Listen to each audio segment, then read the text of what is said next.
बाबा, गाड़ी बहुत जबरदस्त है, आपका शुक्रिया, मुझे बहुत पसंद आई। तुम्हें पसंद आई सुनकर खुशी हुई। वैसे क्या बाबा हम भी गाड़ी चला सकते हैं? हाँ क्यों नहीं, जब तक इसे लाइसेंस नहीं मिल जाता हम चलाएंगे। क्या मतलब है? क्या तुम वो मुझसे पहले चलाओगी? तो क्या फिर वो ऐसी खड़ी रहेगी? लड़कियों ऐसा मत करो, इसकी गाड़ी है, पहले इसे चलाने दो। वो करीम साहब, मुझे नसरीन के हवाले से कुछ आपसे बात करनी थी। हाँ बिल्कुल फातिमा साहिबा, क्या हुआ?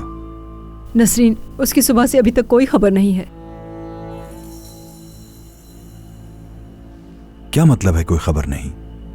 वो सुबह घर से निकली थी, अभी तक वापस नहीं आई। क्या तुमने फोन नहीं किया उसे? हाँ फोन तो किया था उसे, मगर वो फोन उठा ही नहीं रही। मैंने गार्ड के नंबर से उसे 3-4 दफा फोन किया, लेकिन उसने मुझे कोई जवाब नहीं दिया। तो फिर आपको अपने फोन से कॉल करके चेक करना चाहिए था। वो मेरे पास फोन नहीं है करीम साहब, क्योंकि जब हम पिछले वाले हिस्से में रहते थे वहाँ आग लग गई थी और मेरा फोन उसी में जल गया था। अरे तुम हौसला रखो फातिमा, शायद वो अपने दोस्तों के साथ कहीं गई हो। वो कभी इतनी देर नहीं लगाती, क्योंकि उसे पता है कि उसके देर करने से मैं परेशान हो जाती हूँ। ठीक है, कहाँ गई थी आज वो? वो आज अपनी पुरानी सहेली ज़ैनब से मिलने गई थी, हमारे पुराने मोहल्ले में रहती थी वो। तो फिर उसे कॉल किया आपने? उसका फोन नंबर नहीं है मेरे पास, इसलिए नहीं कर सकी उसे।